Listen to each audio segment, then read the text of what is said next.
South India shopping mall, the wedding Mantra, సరికొత్త wedding collection, South India shopping mall. Ahmedabad మేఘాణిలో జరిగిన విమాన ప్రమాదం దేశ చరిత్రలోని విషాదకరమైన ఘటనగా చెప్పొచ్చు. భారత విమానయాన శాఖ చరిత్రలోని అత్యంత ఘోరమైన విషాద ఘటన ఇది. విమానం కుప్పకూలిన ఘటనలో మొత్తం 242 మంది మృతి చెందినారు, ఒక్కరు కూడా మిగల్లేదు అంటూ అహ్మదాబాద్ సిపి జ్ఞానేందర్ సింగ్ అసోసియేటెడ్ ప్రెస్కి ప్రకటించారు. ఇది తీవ్ర విషాదకరమైన ఘటన, ప్రతి ఒక్కరి గుండెలు పగిలిపోతున్నాయి. ఇంత పెద్ద ప్రమాదం, ఈ ప్రమాదంలో ఇంతమంది మృతుల సంఖ్య ఊహించలేకపోతున్నారు ఎవరు కూడా. 2 శిశువులతో పాటు 13 మంది చిన్నారులు కూడా ఈ ప్రమాదంలో మృతి చెందారు. అలాగే పోర్చుగల్కు చెందినటువంటి 7, కెనడాకు చెందినటువంటి ఒకరు కూడా ఉన్నట్లు తెలుస్తోంది. మొత్తం 242 మంది కూడా కన్ను మూశారు. మంటల్లో చిక్కుకొని కాలిపోయిన పరిస్థితి తీవ్ర విషాదాన్ని నింపుతుంది ఘటన.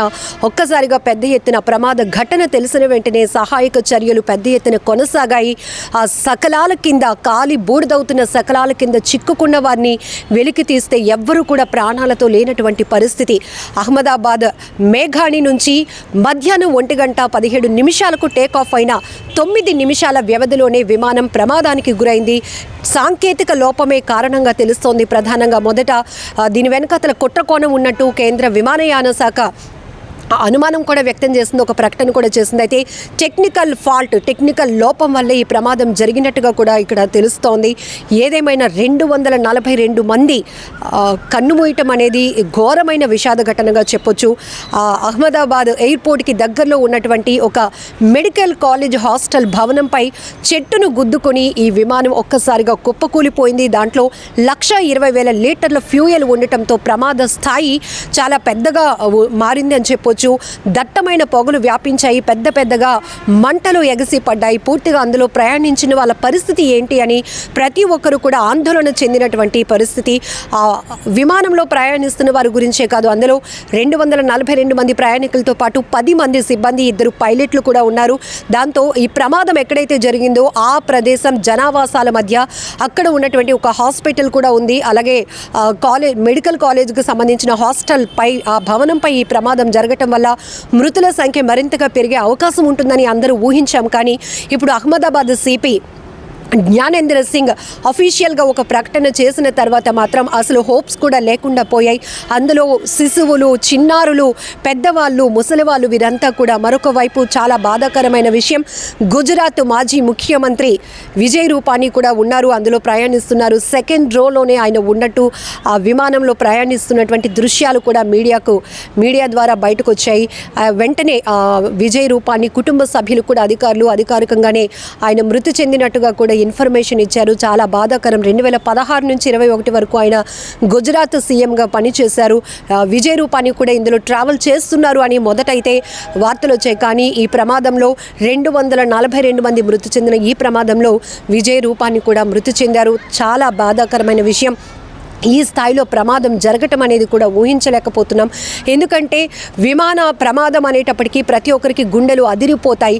దానికి తోడు ఇది అహ్మదాబాద్ నుంచి లండన్కి ప్రయాణిస్తుంది. చాలా లాంగ్ జర్నీ చేయాలి కాబట్టి ఫ్యూయల్ భారీ ఎత్తున అందులో ఫిల్ చేసి ఉండటం వల్ల, ఇది టెక్నికల్ లోపం వల్ల జరిగిన ప్రమాదం. వెంటనే అందులో ఉన్నటువంటి ఫ్యూయల్ బ్లాస్ట్ అవ్వటం వల్ల మొత్తం విమానం అంతా కూడా పేలిపోయింది. దాంట్లో ప్రయాణికులు ఏమైపోయారు, చెల్లా చెదురుగా మృతదేహాలు ఎగిరి పడినటువంటి పరిస్థితి. అసలు గుర్తించడానికి కూడా వీలు లేకుండా ఉంది. అక్కడ సిటీ సివిల్ ఆసుపత్రికి అయితే ఇప్పటికీ గంటల పాటు రెస్క్యూ కొనసాగిన తర్వాత సిటీ సివిల్ హాస్పిటల్కి అయితే 100 మృతదేహాలు తరలించారు. మిగతా మృతదేహాల పరిస్థితి చెల్లా చెదురుగా తునకలైపోయినట్లుగా కూడా అక్కడ అధికారులు ప్రత్యక్షంగా చూసినటువంటి పరిస్థితులు మీడియాకు వెల్లడిస్తున్నారు. ఈ పరిస్థితి ఊహించటానికి, దుర్ఘటన దృశ్యాలు చూడటానికి కూడా అసలు ఊహించలేనటువంటి గుండెలు పగిలిపోతున్నాయి, గుండెలు అదిరిపోతున్నాయి. ఎందుకంటే ఇంతమంది కన్ను మూసినటువంటి విషాదకర ఘటన ఒక్కసారిగా భారతదేశాన్ని కలవరపాటుకు గురి చేసింది. ఇప్పటికే ప్రధాని మోదీ కూడా ఫోన్ కాల్ ద్వారా అసలు ఏం జరిగింది అని అడిగి తెలుసుకున్నారు ప్రమాద ఘటనకు సంబంధించి. అలాగనే ఎయిర్పోర్ట్ అథారిటీకి సంబంధించినటువంటి అధికారులతో మాట్లాడారు. అసలు టేక్ ఆఫ్ అయిన ఎన్ని నిమిషాలకి ఇది ప్రమాదం జరిగింది, ప్రమాదంకి కారణాలు ఏంటి అనే దానిపైన కూడా విశ్లేషిస్తున్నారు. మరొక వైపు ప్రమాదం జరిగిన వెంటనే ఇది కుట్రకోణం అని చెప్పి కేంద్ర విమానయాన శాఖ ఒక ప్రకటన కూడా చేసింది. అయితే సాంకేతిక పరమైన లోపంగా తెలుస్తోంది. పైలట్ కూడా ఏటీసీకి ఇమీడియట్గా అంటే ఎయిర్ ట్రావెల్ కంట్రోల్ రూమ్కి కూడా అలర్ట్ చేసినట్టుగా మేడ్ కాల్ అని ఒక ఇన్ఫర్మేషన్ ఇచ్చినట్టు, అంటే టెక్నికల్ లోపంలో ఉంది, ఇది మళ్ళీ సేఫ్గా ల్యాండ్ అవ్వడానికి స్కోప్ లేదు, ప్రమాదానికి గురవుతుంది, ప్రమాదంలో చిక్కుకున్నాం, ఆ నెక్స్ట్ ఎలాంటి రెస్క్యూ చేయాలి అనే దానిపైన కూడా ఆయన ఒక కోడ్ లాంగ్వేజ్, అది కోడ్ ఇన్ఫర్మేషన్ కూడా ఇచ్చినట్టుగా కూడా సమాచారం అందుతోంది. అయితే పైలట్ ఎవరైతే ఉన్నారో ఆయన ఏటీసీకి కూడా ఇన్ఫర్మేషన్ ఇచ్చినట్టు కాల్ ఆధారంగా కూడా అధికారులు చెప్తా ఉన్నారు. ఏదేమైనా ఘోరం జరిగిపోయింది. ఒక్కసారిగా గుజరాత్ రాష్ట్రాన్ని అతలాకుతలం చేసింది, వణికించేసింది ఘటన అని చెప్పొచ్చు. ఇందులో 169 మంది భారతీయులు ఉండటం మరీ బాధాకరమైన విషయం. అందులో బ్రిటన్కు సంబంధించినటువంటి 53 మంది కూడా ఉన్నట్లు తెలుస్తోంది. శిశువులు 13 మంది చిన్నారులు కూడా అందులో ప్రయాణిస్తున్నారు.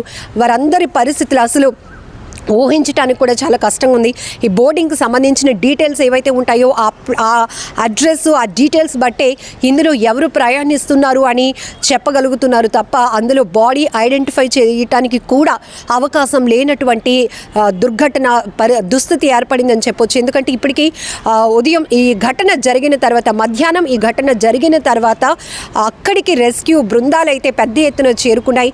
90 మంది 3 టీములుగా అక్కడ ఫామ్ అయి రెస్క్యూ కొనసాగించారు. సకలాల కింద చిక్కుకున్న వారిని బయటికి వెలికి తీసి హాస్పిటల్కి తరలించారు. కానీ అక్కడ బ్రతకటానికి కూడా అవకాశం లేనట్టు స్థాయిలో ఆ ప్రమాదం జరిగింది. జనరల్గా విమానాలు కుప్పకూలితే ఒకవేళ ఎవరైనా అందులో ప్రయాణిస్తున్న వాళ్ళు పడిపోతే క్షతగాత్రులుగా మిగలటానికి అవకాశం ఉంటుంది. కానీ ఇక్కడ విమానం చెట్టును ఢీకొని ఒక మెడికల్ కాలేజ్ భవనం పైన అది కూలిపోతూనే అదే అగ్ని ప్రమాదం, అందులో ఫైర్ రావటం వల్ల మొత్తంగా మంటలైతే దట్టంగా వ్యాపించాయి. సుదూర ప్రాంతం నుంచి కూడా పెద్ద ఎత్తున పొగలు అలముకున్నాయి.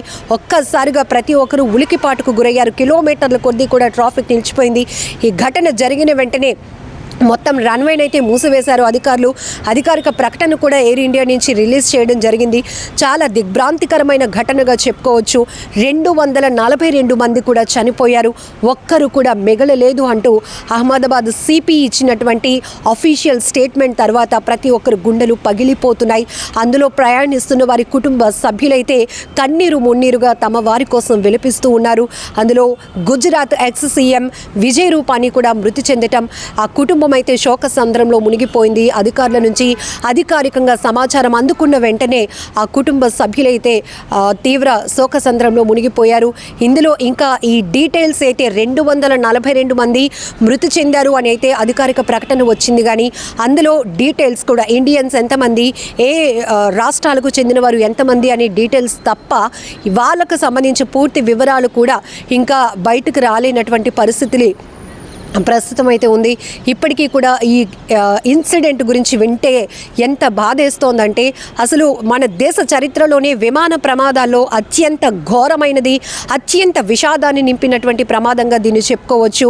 ఎయిర్ ఇండియా విమానం కుప్పకూలింది అని చెప్పగానే ఉరుకులు పరుగులు పెట్టి అహ్మదాబాద్ ఎయిర్పోర్ట్కి సమీపంలోనే ఘటన జరగటం వల్ల ఇమీడియట్గా రెస్క్యూ ఆపరేషన్ కొనసాగించడానికైతే సహాయక బృందాలు అక్కడికి పెద్ద ఎత్తున చేరుకున్నారు. ఎయిర్పోర్ట్ అధికారులు కావచ్చు, అధికార యంత్రాంగం కూడా పరుగులు పెట్టింది. విమాన ప్రమాదంలో 242 మంది, ఒక్కరు కూడా బ్రతకలేదు, అందరూ చనిపోయారు అనుకున్న తరుణంలో ఒకే ఒక్కడు మృత్యుంజయుడు.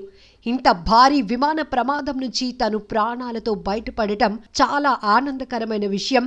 ఇంత పెద్ద ప్రమాదం నుంచి అతడు ఇలా నడుచుకుంటూ వస్తూ ఉంటే నిజంగా ఈ వ్యక్తిని చూస్తుంటే ప్రతి ఒక్కరు కూడా చాలా హ్యాపీగా ఫీల్ అవుతున్నారు.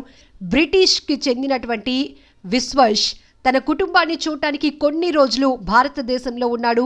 అతని తమ్ముడు అజయ్ కుమార్ రమేష్తో కలిసి యూకేకి తిరిగి వెళ్తున్నాడు.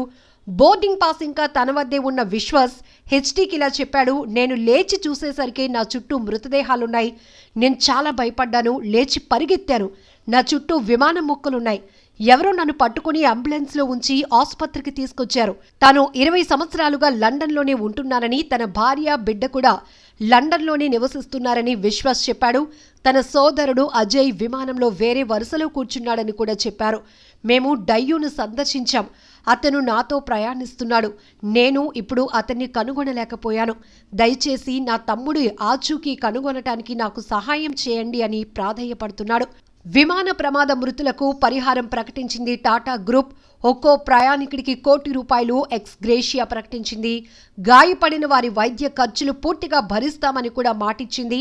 అయితే ప్రమాదంలో దెబ్బతిన్న మెడికల్ కాలేజ్ హాస్టల్ భవంతి నిర్మాణ ఖర్చులు కూడా భరిస్తామని ప్రకటించింది టాటా గ్రూప్.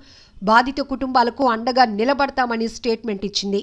ఇప్పుడు ఈ భారీ విమాన ప్రమాదం నుంచి త్రుటిలో తప్పించుకున్నటువంటి విశ్వాష్కు సంబంధించినటువంటి ఆయన లేచి నడిచి వెళ్తూ ఉన్నటువంటి వీడియో దృశ్యాలు ఇప్పుడు సోషల్ మీడియాలో వైరల్ అవుతున్నాయి. ఎందుకంటే అహ్మదాబాద్ విమాన ప్రమాదం చాలా ఘోరమైన ప్రమాద ఘటన. పూర్తిగా ఒక్కరు కూడా ప్రాణాలతో బయటపడలేనటువంటి పరిస్థితి. అలాంటిది 242 మంది కూడా విమాన ప్రమాదంలో మృతి చెందారు. కానీ విశ్వాస్ మాత్రం ఎలా తప్పించుకున్నారు, తనకి ఏం జరిగిందో అంతా చూసే లోపే విమాన శకలాలే కనిపించాయి. ఎక్కడికక్కడ మృతదేహాలు చెల్లాచెదురుగా పడున్నాయి. కానీ తననెవరో హాస్పిటల్కు తీసుకొచ్చారు అంబులెన్స్లో. ఈ విషయం మాత్రమే గుర్తుంది అన్నట్టు అతను చెప్తున్నాడు. అయితే తన సోదరుడు ఆచూకీ కోసం తనకు సాయం చేయండి అని కూడా రిక్వెస్ట్ చేస్తున్నారు విశ్వాస్. నిజంగా ప్రస్తుతం ఉన్నటువంటి సమాజం దేనికి ప్రయారిటీ ఇస్తుంది? ఆర్థిక సంబంధాల చుట్టూ మాత్రమే తిరుగుతోంది. మళ్ళీ ఎన్నికలంగానే చాలా విరక్తి కలుగుతున్నాం. మంచి అనిపిస్తుంది కదా, లేడీస్ కూడా ఛాలెంజింగ్ జాబ్స్ చేసినప్పుడు చాలా బాగుంటది. ట్రాఫిక్ అసిస్టెంట్స్ గా నియమించిన ట్రాన్స్జెండర్స్ అందరితో సాల్యూట్ చేయించుకుంటున్నారు. ఫుడ్ డెలివరీ ఇవ్వటానికి వెళ్ళినటువంటి డెలివరీ బాయ్ అనిల్ పై కళ్ళ ముందు